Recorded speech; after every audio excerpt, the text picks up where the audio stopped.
হযরত আমিনা রাদিয়াল্লাহু তাআলা আনহা তিনি বাহির হলেন করতে কি আখাযাত ইবনাহু তিনি তার সন্তানটা কোলে নিলেন। নেওয়ার পরে মা আমিনা রাদিয়াল্লাহু তাআলা আনহা বললেন, নাযারতু ইলাইহি ওয়া ইলাল কমরি, আমি একবার আমার জন্মদাতা সন্তানের চেহারা দেখলাম, আরেকবার আকাশের চাঁদ দেখি।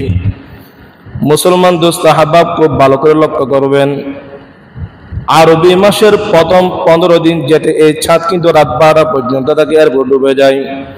কিন্তু আমার আপনার নবী যেই দিন দুনিয়াতে আগমন করবে, আল্লাহ আকাশের চন্দ্রকে ডুবাই দিতেই নাই, নবীর জন্য আকাশের চাঁদকে আল্লাহ তাআলা আকাশে বাহির করে রেখে দিয়েছে। মা আমিনা রাদিয়াল্লাহু তাআলা আনহা বলেন, নাযারাতু ইলাইহি ওয়া ইলাল কমরি, একবার আমি আমার নবজাতক শিশুর দিকে তাকাই, আরবার আমি আকাশের চাঁদের দিকে তাকাই। ফাইদান হুয়া আহসানু মিনাল কমরি, আল্লাহু আকবার, আমি দেখতে পেলাম যে আমার সন্তান মুহাম্মদ আকাশের চাঁদের চেয়ে 1000 গুণ সুন্দর বেশি। সুবহানাল্লাহি ওয়া বিহামদিহি।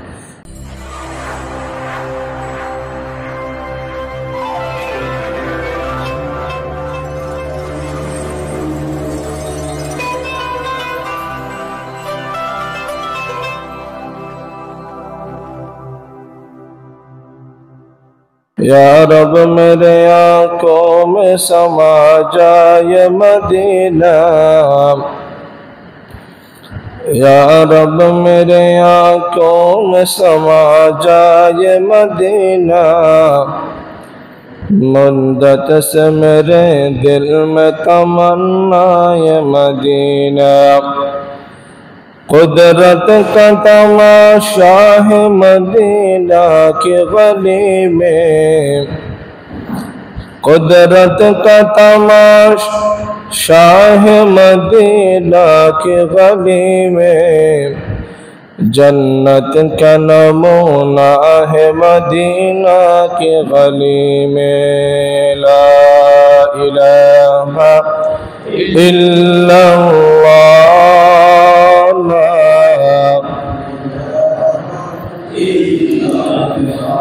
ला इलाहा इल्लल्लाह,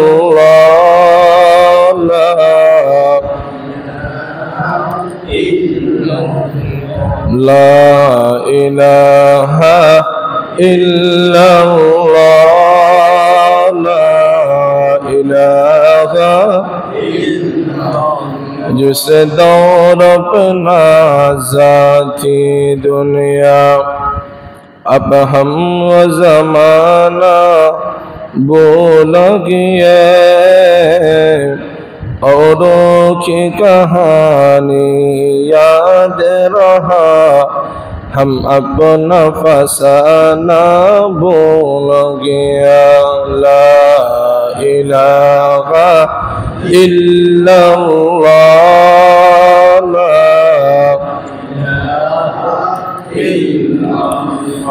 ला इलाहा इल्लल्लाह, ला इलाहा। मुँह देख लिया आईने में, कर दागन देखा सीने में, दिल ऐसा लगाया जीने में, मरने को मुसलमान भूल गया। ला इलाहा इल्लल्लाह,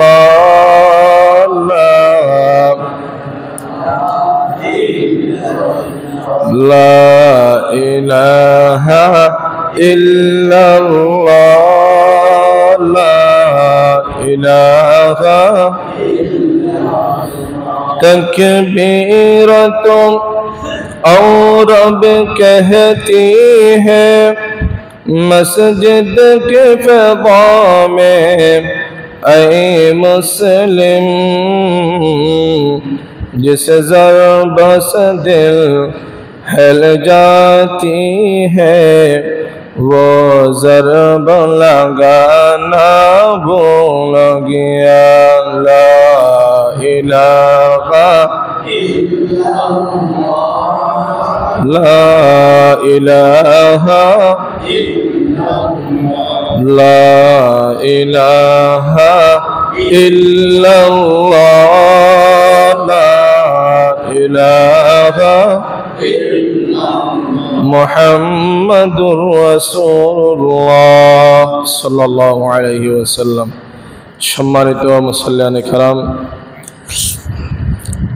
আমরা সর্বপ্রথম আল্লাহ পাক রব্বুল আলামিনের পবিত্র শাহী দরবারে শুকরিয়া আদায় করতেছি যে মহান মালিক অত্যন্ত দয়া করে মায়া করে মোহাব্বত করে ভালোবেসে মাহে রবিউল আউয়ালের দ্বিতীয় সালাতুল জুমা আদায় করার জন্য তারই পবিত্র ঘর মসজিদে আসার কোরআন হাদিস থেকে কথা বলার শোনার সুযোগ করে দিয়েছেন যে মহান রব এত বড় নিয়ামতটি আমাদেরকে দান করেছেন আমরা সকলেই তারই শুকরিয়া আদায় করে পড়ি আলহামদুলিল্লাহ।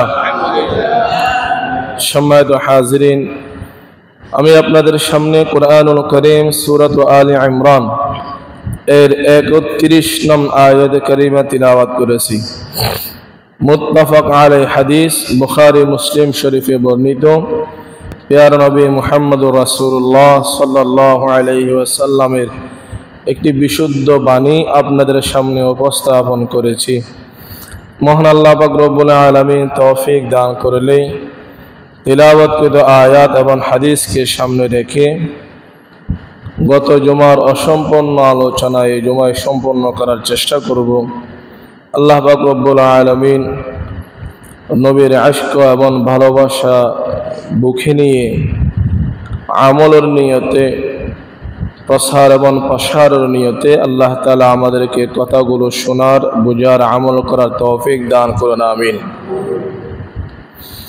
গত জুমায় আমরা মিলাদুন নবী সাল্লাল্লাহু আলাইহি ওয়াসাল্লাম তথা নবীজির জন্মের অলৌকিক ঘটনা নিয়ে আলোচনা শুনতেছিলাম। নবীজির জন্মের সময় যে সমস্ত অলৌকিক ঘটনাসমূহ সংঘটিত হয়েছে, অলৌকিক ঘটনা, নবীর জীবনে এরকম অলৌকিক ঘটনা নবী হওয়ার আগেও হয়েছে, নবী হওয়ার পরেও হয়েছে। তো নবী হওয়ার আগে যে অলৌকিক ঘটনা নবীদের থেকে বাহির হয় এগুলোকে বলা হয় এরহাস। এগুলোকে বলা হয় এরহাস। আর নবী হওয়ার পরে এই অলৌকিক ঘটনা সমূহ যদি প্রকাশ পায় এর নাম হলো মুআজিজা।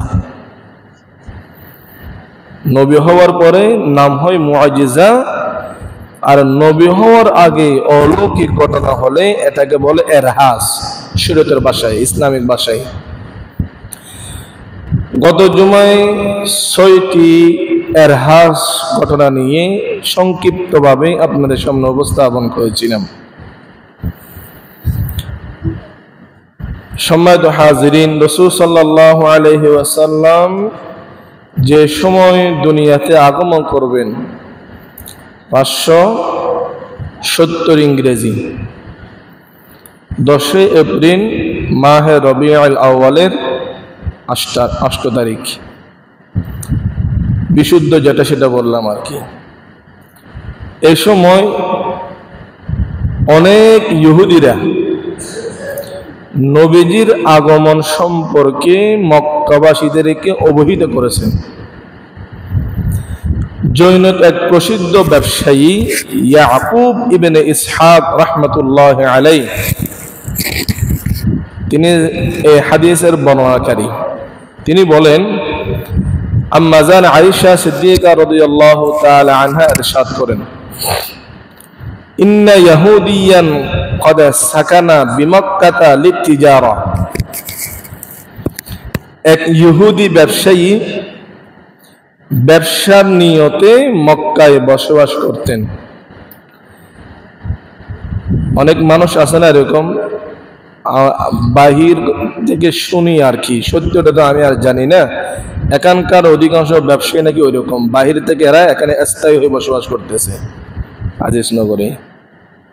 তো এরকম একজন ইহুদি, তিনি শামের বাসিন্দা, কিন্তু মক্কায় সে ব্যবসা নিয়তে অবস্থান করতে স্থায়ীভাবে। যে রাত্রিতেই নবী মুহাম্মদুর রাসূলুল্লাহ সাল্লাল্লাহু আলাইহি ওয়াসাল্লাম আগমন করবেন, সে রাত্রিতেও এই ইহুদি ব্যবসায়ী ব্যবসার একটা বৈঠকের মধ্যে ছিল। ব্যবসায়ীরা কিন্তু দীর্ঘ রাত ধরেই তারা আলাপ আলোচনা করে। হঠাৎ সে ইহুদি ফাকালা মিন কুরাইশিন, কুরাইশদের এক বৈঠকের মধ্যে সে আকস্মিকভাবে বলল, আহাদিহিল লাইলাতি মাউলুদুন ফি কুরাইশ, আচ্ছা তোমরা বলো তো আজকে কুরাইশ বংশে কোন নবজাতক শিশু জন্মগ্রহণ করেছে কিনা? আমার জানা মতে আজকে কুরাইশ বংশে একজন শিশু জন্ম হবে। ফাকালু ইন্না না'লামু, কুরাইশবাসী বলল, না আমরা তো জানি না, এরকম আমাদের তো জানা নেই আজকে কোন সন্তান জন্ম হয়েছে। বলে আখবিরু, তোমরা সংবাদ লাগাও, তোমরা যাচাই করো। আমার বিশ্বাস আজকে রাতেই ওয়ালিদা নবিয়্যু হাযিহিল উম্মাহ, আমি যে পূর্ব যে সমস্ত ধর্মগ্রন্থ রিসার্চ করেছি, তাওরাত, ইনজিল, জাবুর, যত আসমানি কিতাব আমি মুতালা করেছি, এগুলো বিশ্ব যদি সঠিক হয় তাহলে আজকে রাতেই কুরাইশ বংশে এই নবীর, এই উম্মতের শেষ নবী, নবী আখিরুজ জামান মুহাম্মদুর রাসূলুল্লাহ সাল্লাল্লাহু আলাইহি ওয়াসাল্লাম আসার কথা। তোমরা একটু যাচাই করে দেখো। তারা মদিনার ব্যবসায়ীরা, মক্কার ব্যবসায়ীরা সবাই চলে গেল। একজন বড় মানব ব্যবসায়ী, তার একটা কথার ওয়াজ আছে, হঠাৎ এরকম একটা কথা বলেছে যে কথা সে জীবনে কোনোদিন বলে নাই। তাদেরও তো চিন্তা পড়ে গেল। এখন তারা রাত্রে না ঘুমাইয়ে প্রত্যেকেই নিজের বিবির কাছে জিজ্ঞাসা করলো কি আজকে কি আমাদের মহল্লায়, সমাজে কোনো সন্তান হয়েছে কিনা, উল্লেখযোগ্য কোনো সন্তান হয়েছে কিনা। সবাই তো বলে না, এরকম না। তবে একজন বলল, এক বাবা হারা একটা এতিম সন্তান, তার বাপ মারা গেছে আজকে থেকে 6 মাস আগে। 6 মাস আগে একজন ব্যক্তি মারা গেছে, আব্দুল্লাহ ছেলে, আব্দুল মুত্তালিবের ছেলে আব্দুল্লাহ, তার ঘরে নাকি শুনলাম একটা নবজাতক শিশু জন্মগ্রহণ করেছে। এই কথা যখন তারা শুনলো, হঠাৎ তো তাদের চিন্তা আরো বেড়ে গেল। ইহুদির কথার সাথে তো এই কথা মিলে গেছে, কারণ আব্দুল্লাহ হলো হাশমি বংশ, কুরাইশ বংশ। তারা সবাই আবার রাত্রি ওই ইহুদি ব্যবসায়ীর কাছে চলে গেছে। কাইফা তা'লামু আন্না ফি হাযিহিল লাইলাতি বুলিদা আখিরুজ জামানি মুহাম্মাদুর রাসূলুল্লাহ, সবাই বলে, ইহুদি ভাই তুমি কিভাবে জানলা আজকে রাত্রে নবী মুহাম্মদুর রাসূলুল্লাহ জন্মগ্রহণ করবে? আজকে তুমি কিভাবে জানলা কুরাইশের মধ্যে একটা শিশু জন্মগ্রহণ করবে? তুমি কিভাবে জানলা? বলল, জানার দরকার নেই, আগে আমাকে তার কাছে নিয়ে যাও। ইযহাবুনি ইলাইহি, আমাকে নিয়ে চলে তার কাছে, আমি যাব। যাওয়ার সময় এই ইহুদি ব্যবসায়ী মক্কার ব্যবসায়ীদেরকে বলতেছে, আমি যে শিশুটার কথা বললাম ওটা যদি ওটা হয় তাহলে তার 2 কাঁধের মধ্যে একটা নবুয়তের শিলমোহর থাকবে। বাইনা কাতিবাইহি আলামাতুন শাআরাতুন মুতাওয়াতিরাতুন, সেই মোহরের মধ্যে কতগুলো চুল থাকবে লাগাতার। যদি এটা যদি সে ছিল হয়, অবশ্যই তার পিঠে একটা নবুয়তের শিলমোহর থাকবে। ব্যবসায়ী গেলেন। এই ব্যবসায়ী যাওয়ার পরে মা আমিনা রাদিয়াল্লাহু তাআলা আনহার বাড়ির সামনে গিয়ে বলতেছে, উখরুজি ওয়ালা, দেখে তোমার সন্তানটা আমাদের কাছে দাও। আমিনা রাদিয়াল্লাহু তাআলা আনহা যখন সন্তানকে সুওয়াইবা রাদিয়াল্লাহু তাআলা আনহার মাধ্যমে, আবু লাহাবের বাদী, ওনার মাধ্যমে যখন বাহির করে দিল, ইহুদি হাতে নিয়ে প্রথমে উল্টাই দেখতেছে 2 কাঁধের মধ্যে সেই নবুয়তের মোহর। এটা দেখার সাথে সাথে খররাকা ইহুদি, ইহুদি তো বেহুশ হয়ে পিছনে পড়ে গেছে। ইহুদি বেহুশ হয়ে গেছে। কিছুক্ষণ পরে যখন হুঁশ ফিরে আসলো, তার সাথী ব্যবসায়ী জিজ্ঞাসা করলে কি সমস্যা? ফাকালা ইন্নান নবুওয়াতা খারাজা মিন বানি ইসরাঈলা। আশ্চর্য হওয়ার কারণ হলো এতদিন পর্যন্ত এই দামি সম্পদ নবুওয়াতটা আল্লাহ তাআলা বনি ইসরাইলকে দিয়েছেন। নবী মুহাম্মদের আগ পর্যন্ত যদি নবী রাসূল দুনিয়াতে আগমন করেছে সব বনি ইসরাইল দেখে, কিন্তু সবচাইতে দামি নবুওয়াত শেষ নবী যেটা, এটা তো ইহুদির হাতছাড়া হয়ে গেছে, এই জন্য আমি বেহুশ হয়ে করলাম। ইনি এমন একজন সন্তান যে একসময় গোটা পৃথিবীকে ঈমানের আলো আলোকিত করবে এবং বেঈমান বদ্দিনদেরকে কচু কাটা করবে। এই ইহুদির ভবিষ্যৎবাণী। কাব বিন আহবার রাহমাতুল্লাহি আলাইহি উলামা মিন বনি ইসরাইল, বনি ইসরাইল একজন বড় আলেম, তিনিও এই কথাই বলেছেন। তিনি দেখতেছে ইহুদি নবী মুহাম্মদ রাসূলুল্লাহর চেহারা তাওরাতে বর্ণিত যেই অবিকুল গুণাবলীগুলি বর্ণনা করা হয়েছে এই নবজাতক শিশুর মধ্যে সেই গুণগুলি লক্ষণ করতে পেল। সুবহানাল্লাহ ওয়া বিহামদি। এরপরে হযরত আমিনা রাদিয়াল্লাহু তাআলা আনহা তিনি বাহির হলেন করতে কি, আখাযাত ইবনাহু, তিনি তার সন্তানটা কোলে নিলেন। নেওয়ার পরে মা আমিনা রাদিয়াল্লাহু তাআলা আনহা বললেন, নাযারতু ইলাইহি ওয়া ইলাল কমরি, আমি একবার আমার জন্মদাতা সন্তানের চেহারা দেখলাম, আরেকবার আকাশের চাঁদ দেখি। মুসলমান দোস্ত আহবাব খুব ভালো করে লক্ষ্য করবেন, আরবি মাসের প্রথম 15 দিন যেতে এই চাঁদ কিন্তু রাত 12 পর্যন্ত তাকে এর ডুবে যায়। কিন্তু আমার আপনার নবী যেই দিন দুনিয়াতে আগমন করবে আল্লাহ আকাশের চন্দ্রকে ডুবাই দিতেই নাই, নবীর জন্য আকাশের চাঁদকে আল্লাহ তাআলা আকাশে বাহির করে রেখে দিয়েছে। মা আমিনা রাদিয়াল্লাহু তাআলা আনহা বলেন, নাযারাতু ইলাইহি ওয়া ইলাল কমরি, একবার আমি আমার নবজাতক শিশুর দিকে তাকাই, আরবার আমি আকাশের চাঁদের দিকে তাকাই। ফাইদান হুয়া আহসানু মিনাল কমরি, আল্লাহু আকবার, আমি দেখতে পেলাম যে আমার সন্তান মুহাম্মদ আকাশের চাঁদের চেয়ে 1000 গুণ সুন্দর বেশি। সুবহানাল্লাহ ওয়া বিহামদি।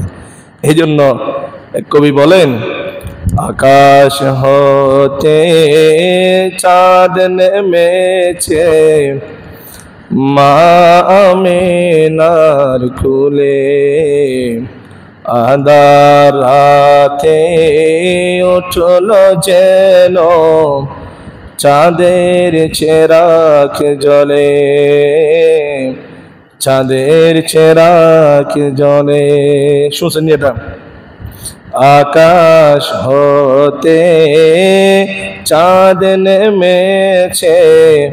যারা পারেন তারা একটু গান নবীর মোহাব্বতে, আগামীকাল তো বেদা যেটা ভালো করে গাইবে, নবীর আশক দ্বারা প্রকাশ করবে আগামীকাল, আমরা আজকে বলি না।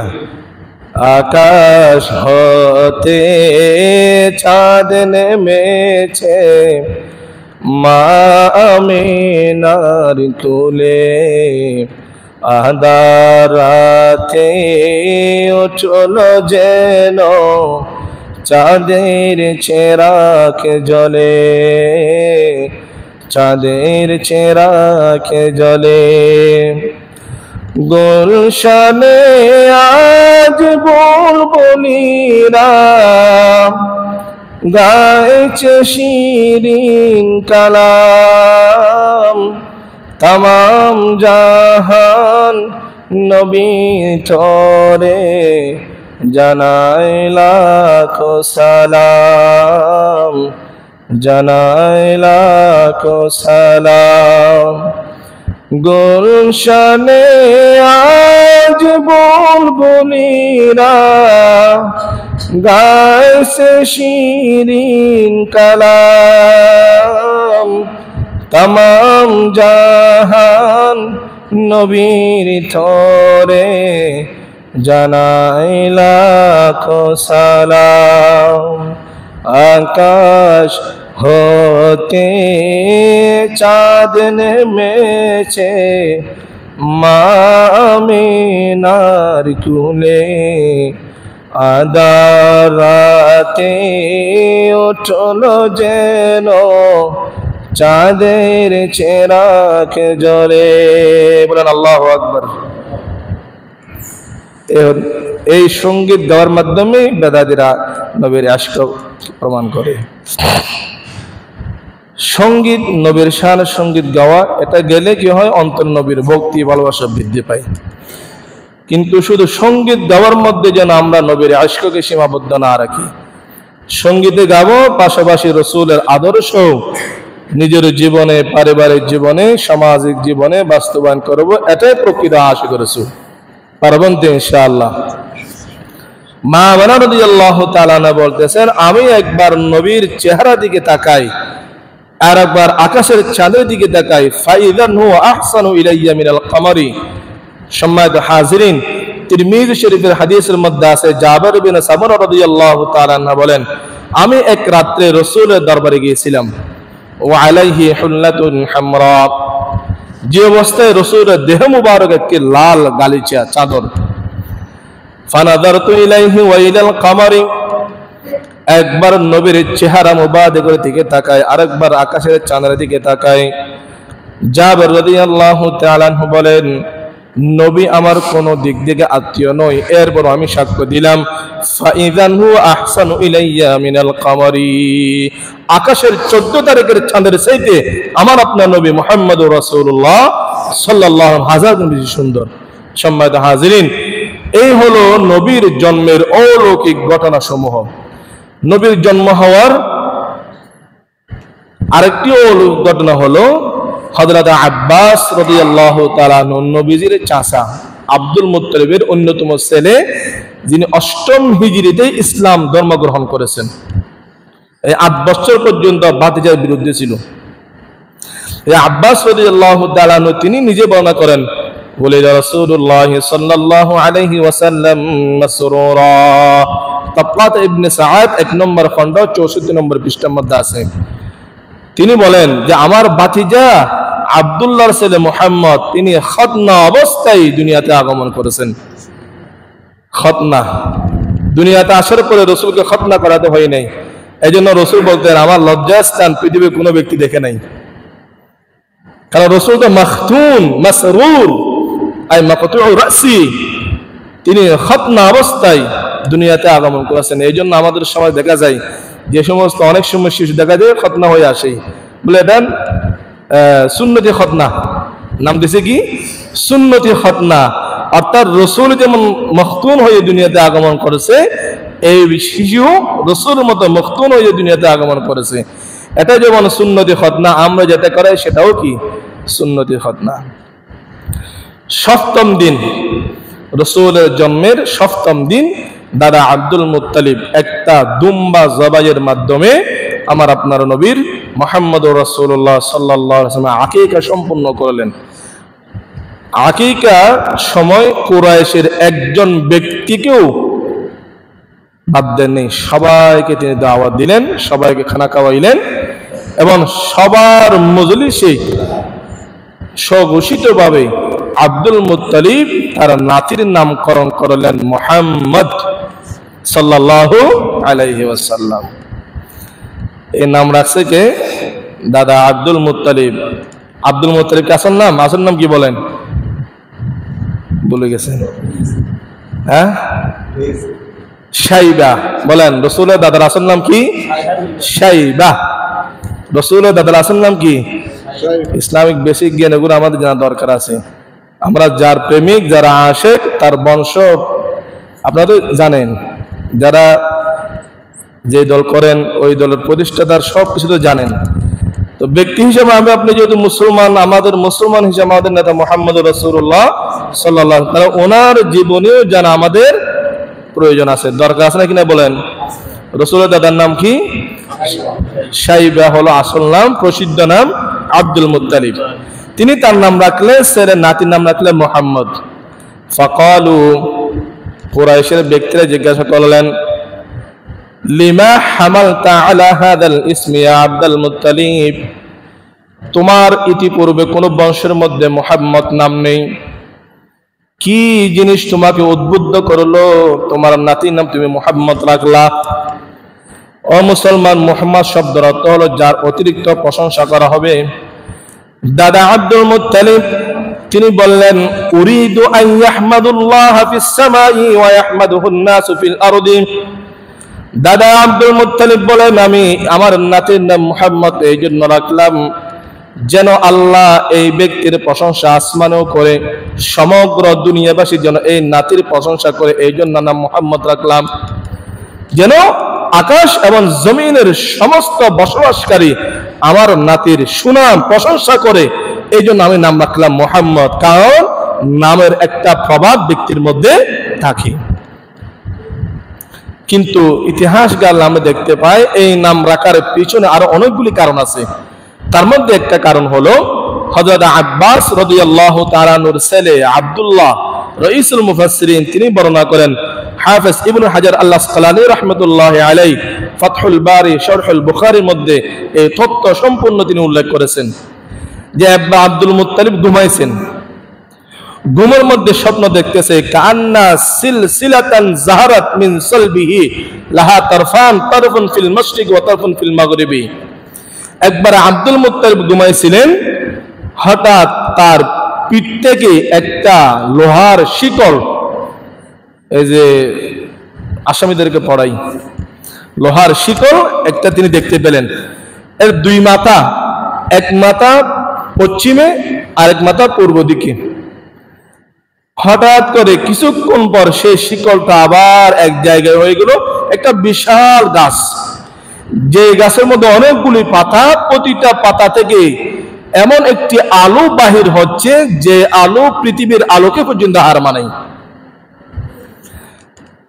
এরপরে দাদা আব্দুল মুত্তালিব বলেন আমি এর কিছুক্ষণ পর দেখলাম কুরাইশের ম্যাক্সিমাম মানুষ সেই গাছের অনুসরণ করতেছে। কিছু মানুষ, কিছু সংখ্যক যারা এই গাছের ডাল কাটতে চায়, যখন এই গাছের ডাল কাটতে যাবে এমন সময় একজন সুদর্শন পুরুষ এসেই ওই যারা কাটতে চায় তাদেরকে প্রতিহত করে, তাদেরকে মোকাবেলা করে, তাদেরকে কচু কাটা করে মাটির মধ্যে মিশাই দিতেছে। এরকম হঠাৎ একটা স্বপ্ন যখন দেখে ঘুম থেকে উঠে আব্দুল মুত্তালিব চিন্তিত হয়ে গেলেন কিসের ইঙ্গিত হতে পারে এটা। কারণ উনি ভালো মানুষ, ইব্রাহিম আলাইহিস সালাতু ওয়াস সালাম ধর্মের অনুসারী, আল্লাহওয়ালা মানুষ, এরা তার কোনো কিছু ভুল দেখে না। তখন তিনি স্বপ্ন ব্যাখ্যাকারী মুআব্বিরকে একজনকে ডাকলেন, ডেকে বলতেছে আমি এরকম এরকম একটা স্বপ্ন দেখলাম যে আমার পিঠ থেকে একটা লোহার শিকল, এর দুইটা দিক, একদিক পশ্চিমে একদিক পূর্ব দিকে একটা গাছ হলো। বিস্তারিত যখন বর্ণনা করলেন ফাকাল আল মুআব্বিরু, স্বপ্ন ব্যাখ্যাকারী বললেন ভাই এটা তো সুসংবাদের কথা, দুশ্চিন্তার কোনো কিছু নেই। অতি সত্বর তোমার বংশ থেকে এমন একটা সন্তান আল্লাহ তাআলা বাহির করবে যে সন্তানের প্রভাব পূর্ব থেকে পশ্চিম, উত্তর থেকে দক্ষিণ সারা পৃথিবীতে প্রভাবিত হবে। এই ছেলে এমন একটা ধর্ম নিয়ে দুনিয়াতে আগমন করবে যে ধর্মের আলো দ্বারা গোটা পৃথিবী আলোকিত হবে। এমন ব্যক্তির অনুসরণ কুরাইশের 8% মানুষ করবে, 20% মানুষ করবে না। কিছু মানুষ তারা আপনার সন্তান, আপনার নাতির বিরোধিতা করবে।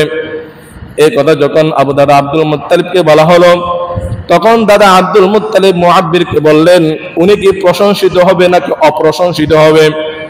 স্বপ্নকারী বললেন ইয়াহমাদুল্লাহ ফিস সামাই ওয়ান নাসু ফিল আরদি, আপনার যে নাতি অল্প কিছুদিন পরে দুনিয়াতে আগমন করবে এটা কোনো সাধারণ ব্যক্তি নয়, এমন এক মহা অসাধারণ ব্যক্তি যার প্রশংসা আকাশেও করা হবে, যার প্রশংসা জমিনেও করা হবে।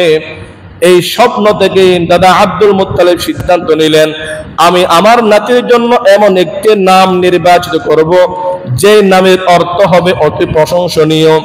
এখান থেকেই তিনি তার নাতির নামকরণ করলেন মুহাম্মদ সাল্লাল্লাহু আলাইহি ওয়াসাল্লাম। এই হলো দাদা আব্দুল মুত্তালিব মুহাম্মদ নাম রাখার পিছনের কারণ।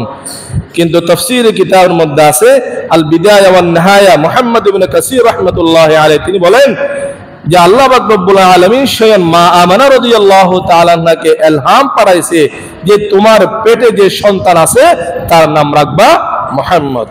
তাহলে আমার নবীর সবচেয়ে প্রসিদ্ধ নাম কি বলেন? মুহাম্মদ। আরেকটা প্রসিদ্ধ নাম আছে সেটা কি? আহমদ। দুইটা নামেই কিন্তু কোরআন কারীমের মধ্যে আছে। মুহাম্মাদুর রাসূলুল্লাহ ওয়াল্লাযীনা মাআহু আশিদ্দাউ আলাল কুফফার রুহামাউ বাইনাহুম তারাহুম রুকআন সুজদা। আর আহমদ নামও আছে, সূরাতুস সফ 28 নম্বর পারায় আছে, ওয়াইদ ক্বালা ঈসা ইবনে মারইয়াম ইয়া বানি ইসরাঈল ইন্নী রাসূলুল্লাহি ইলাইকুম মুসাদ্দিকান লিমা বাইনা ইয়াদাইয়া মিনাত তাওরাতি ওয়া মুবাশশিরান বিরাসূলিন ইয়াতি মিন বাদি ইসমুহু আহমদ। ঈসা আলাইহিস সালাতু ওয়াস সালাম বললেন, আমার পরে একজন শেষ নবী আসবে যার প্রশংসা গোটা দুনিয়াতে হবে, তার নাম হবে আহমদ। আহমদ যিনি, মুহাম্মদও তিনি। আহমদও যিনি, মুহাম্মদও তিনি। তিনি হলেন আমাদের প্রিয় নবী মুহাম্মদুর রাসূলুল্লাহ সাল্লাল্লাহু আলাইহি ওয়াসাল্লাম। এরপরেই আসেন এবং নবী শিশুদের প্রধান খাবার হলো দুধ। সর্বপ্রথম যে ভাগ্যবতী মহিলা রাসূলের মুখে দুধ দান করলেন তিনি হলেন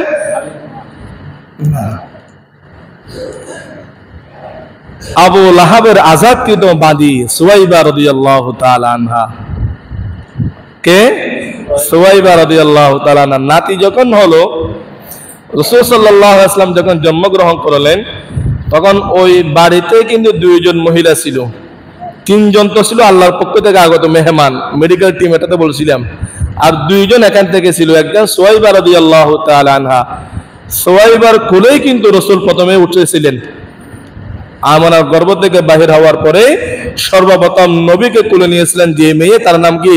সুওয়াইবা রাদিয়াল্লাহু তাআলা আনহা। তিনি নাতি সন্তান কোলে নিয়ে মা আমানাকে দিয়ে দৌড় দিলেন আবু লাহাবের কাছে, তার মালিকের কাছে গিয়ে, মালিক জানেন আপনার মৃত ভাই আব্দুল্লাহর গলে একজন চন্দ্রের মতো চেহারা সুন্দর অধিকারী একটা নবজাতক শিশু জন্মগ্রহণ করেছে।